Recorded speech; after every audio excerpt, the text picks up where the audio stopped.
Hey, what's up, stock compounders? Brad here. So, today I want to talk about why new investors lose money. And there's really three big reasons that new investors lose money. We all know what's happening in the market right now. We all know how many new investors are flooding the market, especially, with the help of apps like Robinhood. I mean, it seems like there's a new brokerage every day who's trying to make it easier and easier to get into the stock market. So let's get into these top three reasons why new investors lose money. The first one, impatience to get rich. Okay. Investors get into big trouble, particularly new investors, when they swing for the fences, right? They think it's reasonable to expect that we can double our money in a week or a month, right? There are very real limits to how quickly we can grow our wealth in the stock market in a sustainable way. Okay. And that's the key, in a sustainable way. Because in order to get to the finish line of this game called investing, we've got to stay in the game, right? If we take out a bunch of margin or we use leverage to, get there faster, that puts us at risk of getting completely knocked out of the game, having to start back at zero or even start in the hole, right? So that's something we want to avoid at all costs. So this first one, impatience to get rich, it's really speaking to day trading, options trading. And Charlie Munger has a great quote on this. He says, teaching young people to actively trade stocks is like starting them on heroin, okay? These quick bucks, the quick gains, they're addictive.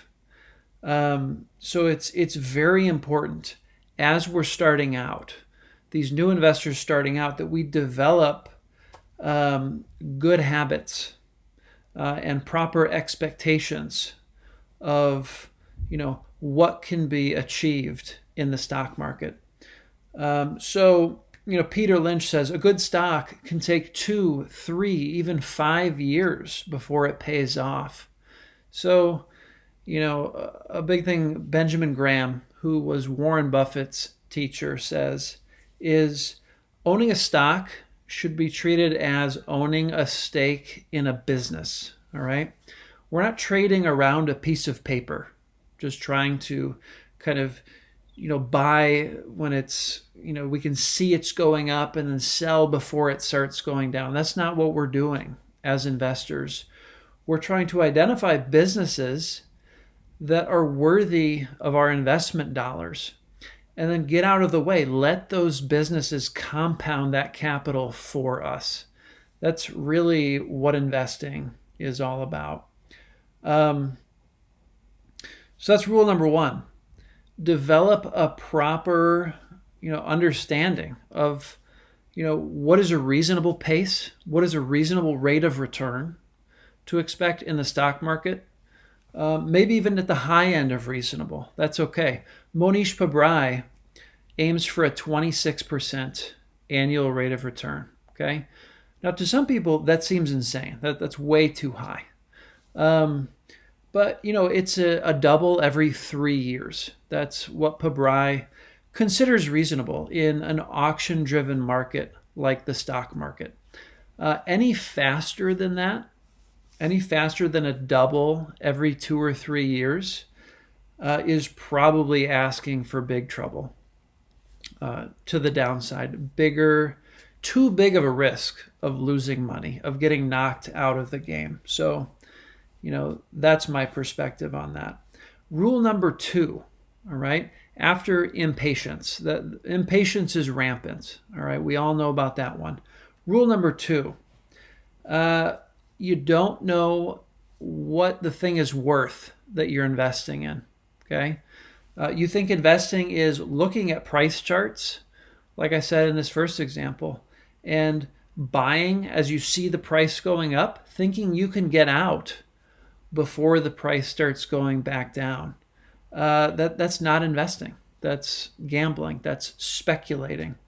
In order to invest, what is investment? Okay, it's putting out dollars today with the expectation of getting more back in the future. That's really what investing is. And if we don't know what the thing is worth, we don't know what the business is worth that we're putting our dollars into, how are we going to have any sense for what's going to be coming back to us in the future as an owner of that business? So we really need to know what the thing is worth that we're investing in. And there are a number of ways to do that. Probably my favorite is a discounted cash flow valuation. Okay, so you're trying to predict the future cash flows of the business, what the business is going to be earning from now, maybe 10 years out, and then discounting those earnings, discounting those cash flows back to today, right? There's a time value of money. We have to know what that is. It's kind of up to each individual to decide what that is. And then take those future dollars, discount them back to present dollars, so we can say, all right, this business that's going to be generating, this much in earnings in year 2, this much in year 3, 4, 5, discounting that all back to today, we can say, okay, here's what I think this business is worth today. And then an investor, we're not going to pay that price because then we break even, right? We don't want to break even. We want to make money as investors. So we have to pay less than what the value of that business is today. But of course, in order to do that, we have to know what the thing is worth. So however you decide, however you figure out what a business is worth, you need to have a sense for what that number is and pay less. And that's really investing. So the second biggest mistake, you don't know what the thing is worth that you're buying. The third one, and the last one I'm going to cover today, you don't have a plan for when shit hits the fan. Okay? So a great story that I heard from Guy Spear. Guy Spear is an investor in, I believe, Switzerland. He's good friends with Monish Pabrai, who's my investment mentor. Guy Spear had an investment team back, I think it was during the global financial crisis. It might have been the crash before that, the dot-com crash. Regardless of which one it was, he had a team, and they had a plan. At least Guy Spear thought they had a plan. But when shit started to hit the fan, when the market started tanking, this guy, this colleague of his, this coworker, decides to sell a bunch of stuff, okay, as the market was tanking. Now, this was not part of the plan.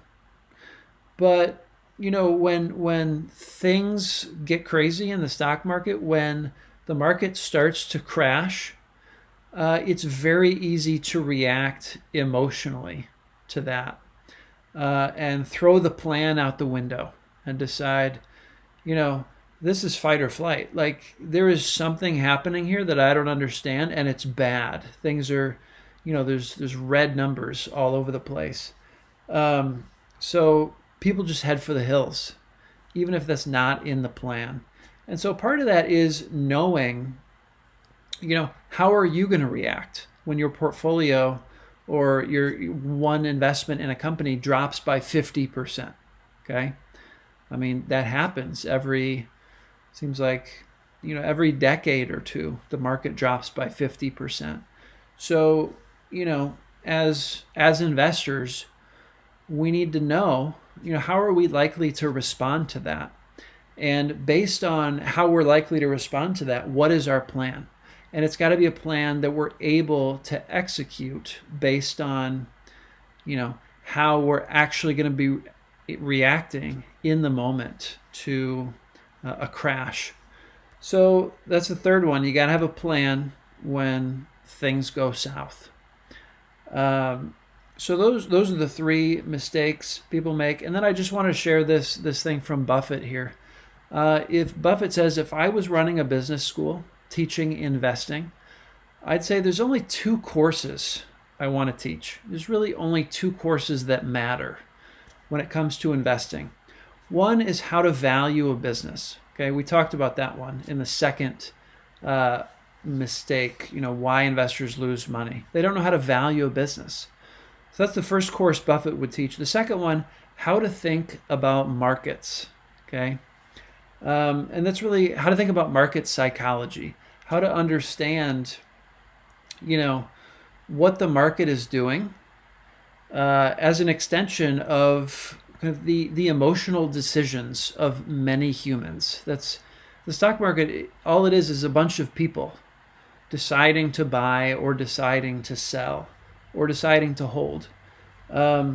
So, we really have to understand the psychology of people who are in the market. That's the second point, and that's what Benjamin Graham refers to as Mr. Market, right? You got this manic, depressive business partner, in a sense. If you're an investor, right, you're transacting with Mr. Market. You buy from Mr. Market, you sell to Mr. Market. Now, you can either look at Mr. Market as wise, and when the market tanks, that might lead you to think, oh man, that this investment must not be what I thought it was. If Mr. Market is saying, hey, this thing is worth 50% now than it was a few days ago, if you see Mr. Market as wise, you're probably going to be heading for the hills because you trust Mr. Market to make, to accurately give prices for these businesses. But, the truth is Mr. Market is not wise. Okay? Mr. Market is manic depressive. He experiences these wild fluctuations, ups and downs. And that's great for investors because, if we know what a business is worth, right? We've done our homework. We know what that business is worth. Say it's worth $10 a share.